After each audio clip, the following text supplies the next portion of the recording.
MP তো প্রশ্নই আসে না, আমাকে গোলাম যদি বলেন তাতে সমস্যা নেই।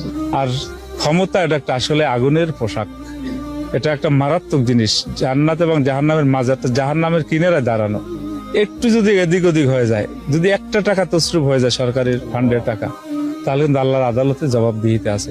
সেটা আমি ভালো করে জানি, কারণ আমি একজন শুধু রাজনৈতিক নেতা না, আমি একটা ধর্মীয় নেতা।